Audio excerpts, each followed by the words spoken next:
Andre, hari ini kita ketemu untuk melakukan praobservasi. Agar apa? Agar nanti saya bisa menemani Pak Andre untuk pembelajaran di kelas, dan agar Pak Andre nanti bisa mempersiapkan pembelajaran lebih siap lagi, lebih percaya diri lagi dari hasil diskusi kita pada siang hari. Oke. Sebelum itu saya mau bertanya, Pak Andre mengajar mata pelajaran apa? Sejarah. Sejarah ya. Nanti yang mau diajarkan di dalam kelas materinya apa Pak Andre? Materi pemerintahan Soekarno, demokrasi liberal dan demokrasi terpimpin. Oke.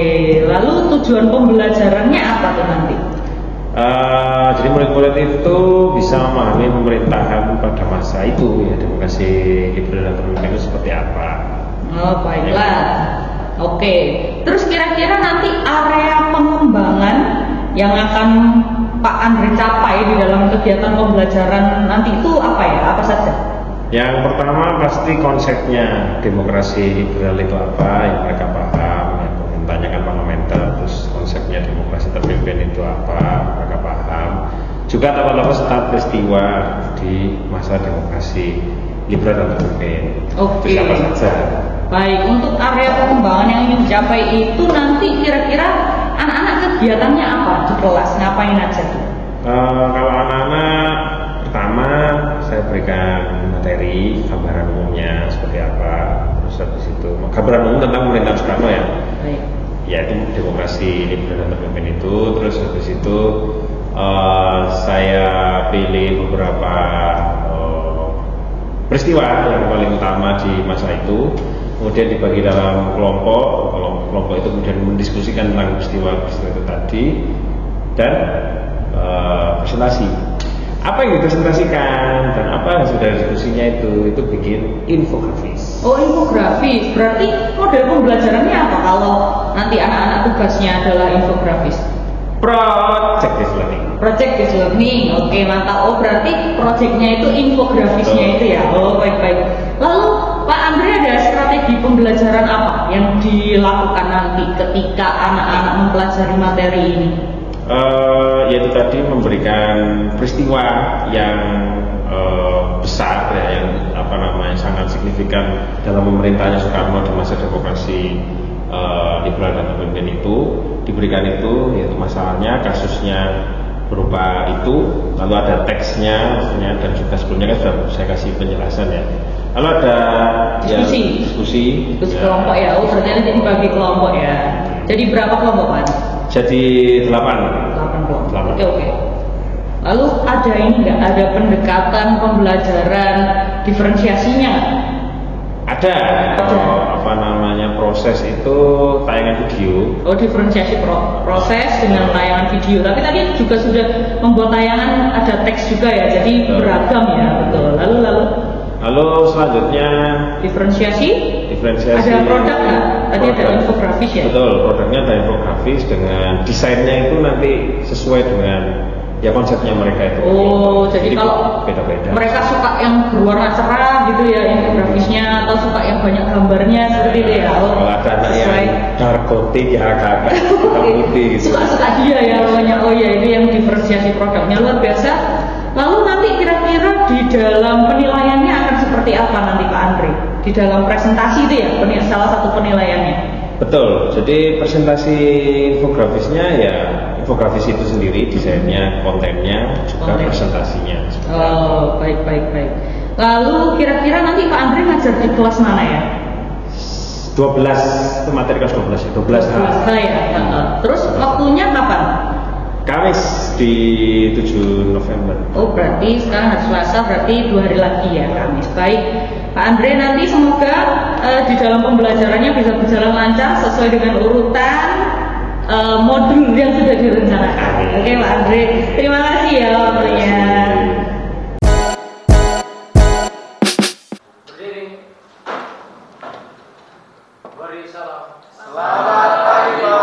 Selamat pagi.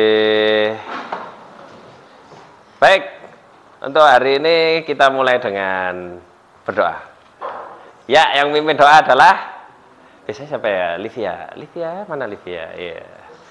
Livia, minta tolong mimpin doa Livia. Sebagai calon biarawati silakan. Amin. Sebelum kita mulai presentasi ini, mari kita berdoa. Bapak dan Ibu yang berkudus amin. Ya Tuhan, terima kasih atas berkat hari ini karena Kau firmankan kami. Ajarkanlah semua kegiatan yang kami lakukan hari ini, semoga bermanfaat bagi kami. Santo Yesus, Akanlah kami. sama Bapa dan Ibu. Hari ini ada yang nggak masuk? Hadir semua ya? Wakilnya hadir? Wakil ketua kelas? Hadir. Oh ya. Sekretarisnya? Hadir ya. Bendaranya? Jadi, hari ini kita akan melanjutkan materi pembelajaran sejarahnya. Kalau materi sebelumnya itu adalah tentang disintegrasi bangsa, kita belajar tentang pemberontakan-pemberontakan yang pernah terjadi di Indonesia, terutama pada masa pemerintahnya Soekarno ya. Maka sekarang kita akan melanjutkan materinya demokrasi liberal dan demokrasi terpimpin. Untuk tujuan pembelajarannya adalah intinya adalah kita akan secara detail mempelajari terutama aspek politik dan ekonominya di masa itu.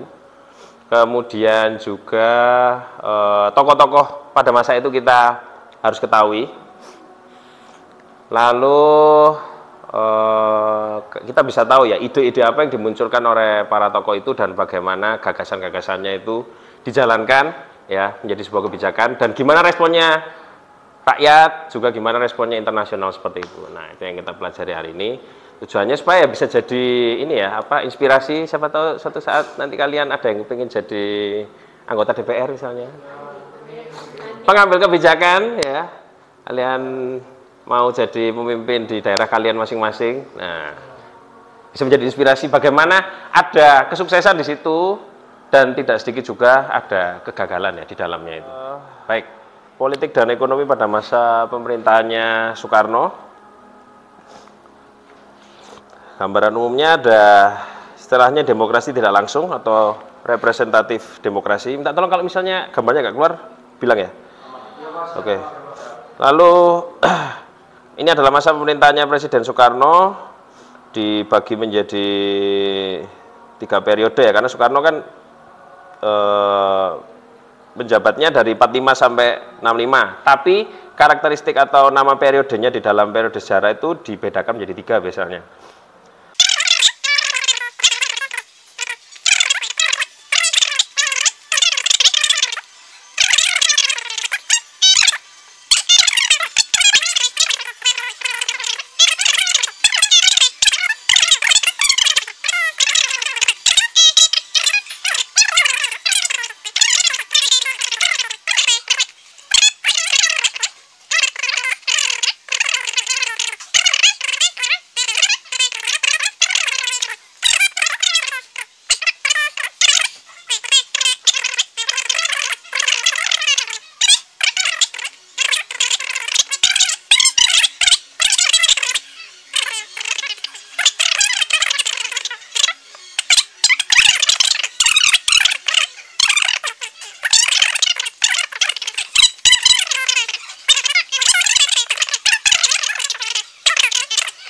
Nanti kita akan berkelompok ya untuk membahas lebih detail lagi.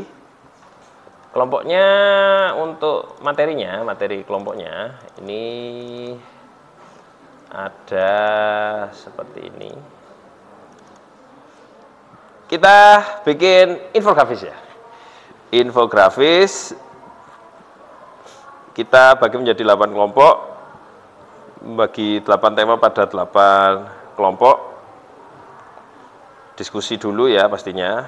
Untuk apa saja materinya 8 itu. Pertama, peristiwa 17 Oktober 1952. Ini tentara saat itu mengarahkan moncong meriam ke Istana Negara ya. Moncong meriam ke Istana Negara. Lalu jadi seakan-akan tentara itu mengancam pemerintahan. Lalu pemilihan umum 55, ada deklarasi Juanda dan program bentengnya, perekonomian kalau yang program benteng. Untuk yang demokrasi terpimpin, dekret Presiden 5 Juli 1959, pembebasan Irian Barat, lalu konfrontasi dengan Malaysia, dan deklarasi ekonomi 1963 ini yang ekonomi ya, yang terakhir. Kontennya adalah latar belakang peristiwa atau kebijakan, poin-poin peristiwa atau kebijakan, dampak pada masyarakat, lalu dapat melakukan eksplorasi lebih mendalam dari poin-poin di atas selama masih relevan. Desainnya unik, menarik, sertakan foto atau gambar sesuai dengan konten, cantumkan nama anggota ya, jangan lupa ya, cantumkan nama anggota. Untuk penilaiannya ada kontennya gimana, desain nanti dikumpulkan ya, dikumpulkan di RBK, juga format pengumpulannya adalah PDF di RBK. Setelah itu juga jangan lupa dipresentasikan ya ini. Sampai sini apakah ada pertanyaan? Ya, baik. Pembagian kelompoknya itu berdasarkan dari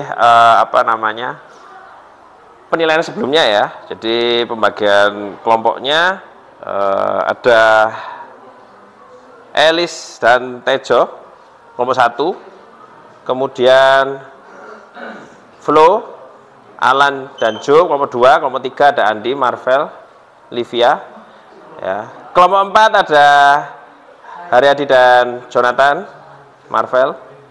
Kelompok 5 ada Nefri dan Velita. Selanjutnya kelompok 6 ada Jessica Fioni, Sabrina, Rafael. Kelompok 7 ada Tama, Vincentia. Kelompok 8 ada Tasya dan Bill. Untuk pemilu 55 itu kelompoknya Alan ya. 55 kelompoknya Alan. Lalu untuk deklarasi ekonomi itu adalah kelompoknya Andi. Lalu untuk dekret 5 presiden, dekret presiden 5 Juli, sorry. Itu kelompoknya Bill. Untuk pengerjaannya langsung berkumpul dengan kelompoknya, ya langsung berdiskusi. Waktunya 10 menit aja lah ya. Silakan langsung berkumpul dengan kelompoknya. Mari. Iya, ayo cepat.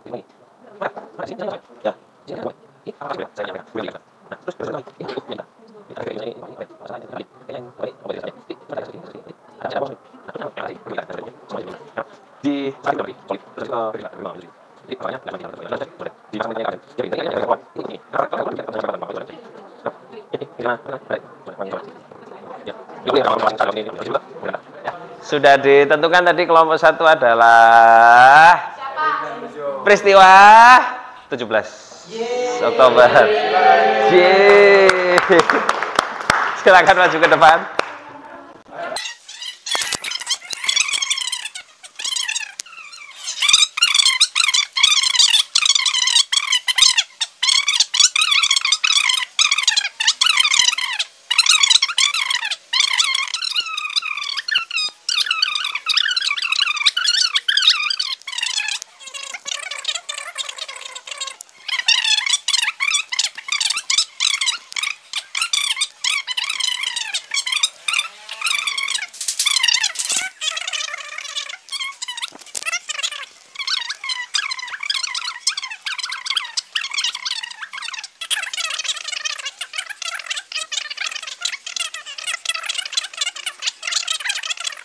Sekian presentasi dari kelompok kami, terima kasih.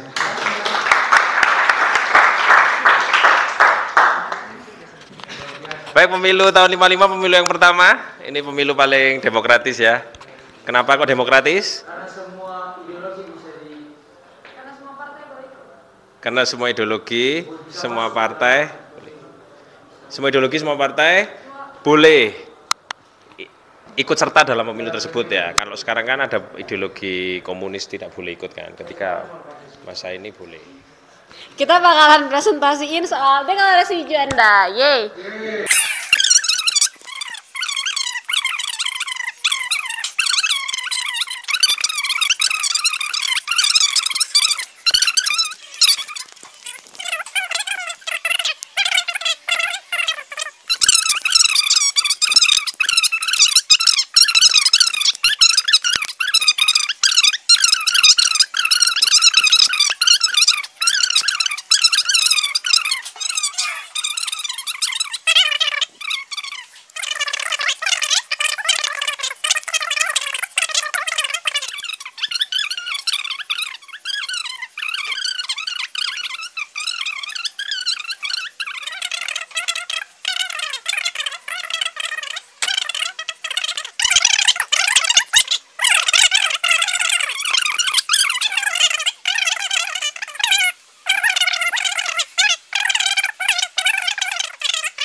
Sekian dari kelompok kami. Apakah ada yang mau ditanyakan?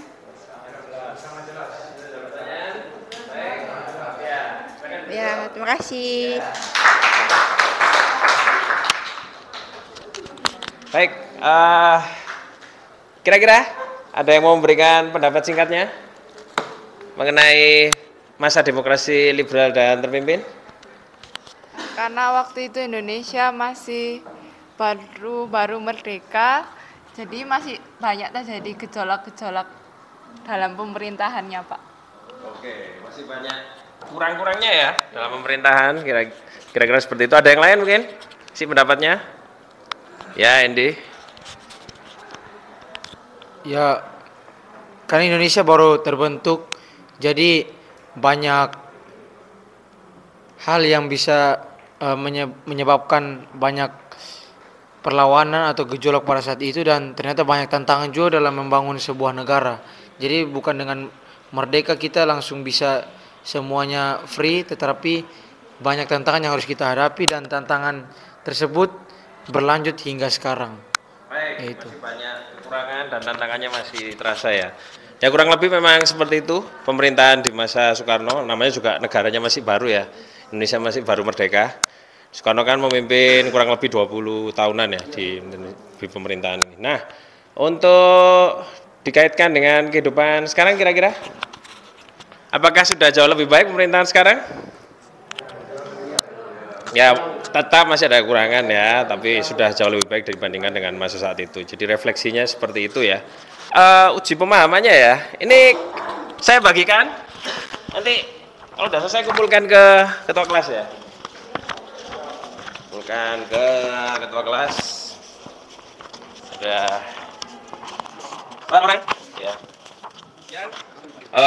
Materi selanjutnya ya, setelah ini kita akan masuk materinya. Dari pertemuan selanjutnya ya, kita masuk materi orde baru pemerintahannya Soeharto berarti ya. Ya. Gitu ya. Karena waktu sudah habis, saya rasa bisa kita tutup dengan berdoa. Siapa yang memimpin doa penutup? Iya, Andy. Silakan. Oke, sebelum kita mengakhiri kegiatan pembelajaran pada hari ini, marilah semua kita berdoa. Dalam nama Bapa dan Putra dan Roh Kudus. Amin. Alam kerajaan surga, terima kasih atas berkat dan penyertaan-Mu. Kami telah belajar sejarah dari awal pertengahan hingga berakhir dengan baik. Tiba saatnya kami akan melanjutkan pelajaran.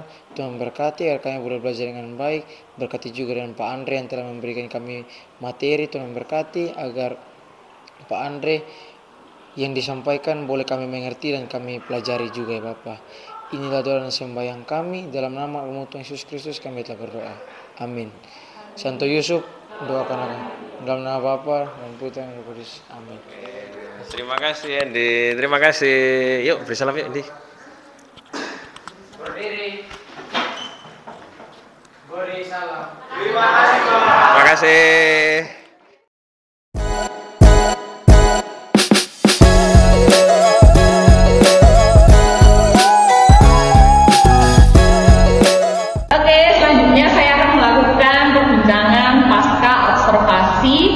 Melakukan pembelajaran di dalam kelas. Baik, selamat siang Pak Andre. Siang. Tadi bagaimana ngajarnya, lancar ya? Lancar. Oke, baik. Ini pasca observasi ini kita lakukan agar nanti Pak Andre bisa memperbaiki lagi. Mungkin ada yang memang perlu diperbaiki di dalam pembelajaran di kelas. Saya juga sudah ada beberapa catatan yang sudah saya catat selama Pak Andre melakukan pembelajaran di kelas, gitu ya. Nah, untuk pertama-tama saya ingin menanyakan gimana perasaan Pak Andre tadi setelah mengajar? Ya, lega. Lega? Ya, lega melalui tahapan ini, ya walaupun ada 1-2 hal ya yang masih bisa diperbaiki ya nantinya ya. Tapi lega ya, sudah melakukan pembelajaran sesuai dengan alur yang sudah direncanakan ya. Lalu tadi gimana perasaannya waktu saya mengamati di belakang kelas? ya pastinya deg-degan ya, karena nggak selalu tiap pelajaran kan ada yang mengamati. Yang mengamati. Betul. Baik. Tapi ini kan juga nanti demi kebaikan kita bersama ya Pak Andre. Baik. Lalu bagaimana ya tadi proses pembelajaran yang kira-kira Pak Andre tadi yang sudah Pak Andre alami, apa saja anak-anak kegiatannya? Tadi diskusi kemudian kan udah dikasih apa namanya materi sedikit lah, diskusi, terus habis itu membuat infografisnya, terus mempresentasikan, terus ada tanya jawabnya. Apakah pembelajaran tadi kira-kira sudah berjalan dengan baik, sudah sempurna sesuai dengan yang tentunya masih belum ya, masih ada ya saya bilang ya beberapa kekurangan dalam pembelajarannya. Oh ada hambatan. Apa Pak Andre kira-kira hambatannya yang Pak Andre alami tadi selama proses pembelajaran? Kalau yang pertama itu adalah fokusnya waktu saya memberikan materi oke, tapi ketika diskusi itu terlihat ya di 1-2 kelompok itu hanya beberapa orang saja yang aktif di dalam diskusi itu. Terus waktu membuat infografisnya ya ada yang beberapa itu terlihat mungkin karena tidak punya minat ke membuat membuat karya seni mungkin ya.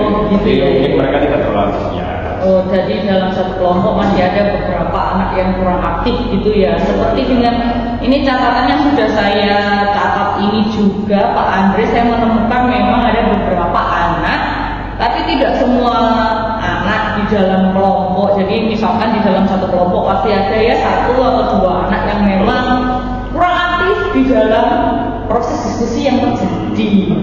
Nah setelah itu kira-kira dari hambatan tersebut selain memang anak-anak ini kurang ada peminatan di dalam penugasan itu, apakah ada yang perlu di ini ya Pak Andre ketika ini adakah lembar observasi ya, saya lihat ya waktu itu lembar observasinya Pak Andre, apakah sudah memfasilitasi anak-anak dalam berdiskusi ini? Saya rasa belum 100% ya, masih ada apa namanya untuk ditambahkan di beberapa hal dalam lembar observasinya ya, jadi ada beberapa poin-poin yang memang harus disempurnakan kembali ya. Baik, lalu kira-kira dari hambatan tersebut ya Pak Andre, bagaimana cara memperbaiki atau mengurangi hambatan itu tadi di dalam pembelajaran berikutnya nanti?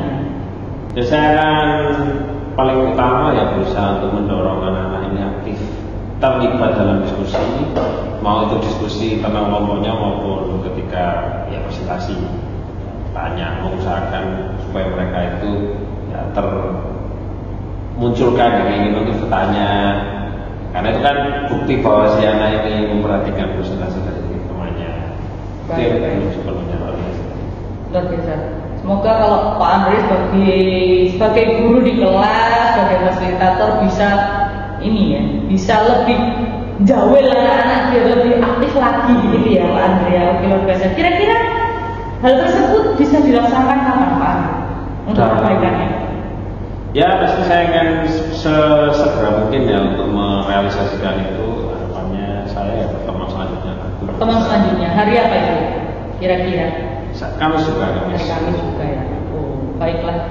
Jadi nanti di pelajaran selanjutnya nanti dikembangkan lagi ya Pak Andre ya dari proses pembelajaran yang sebelumnya agar lebih baik lagi. Oke Pak Andre, semoga pembelajarannya selalu jauh lebih baik dari setiap pertemuan sampai akhirnya nanti. Terima kasih. Terima kasih ya Pak Andre ya untuk proses observasi ini. Semoga membantu diskusi yang kita lakukan pada sore hari. Iya. Terima kasih.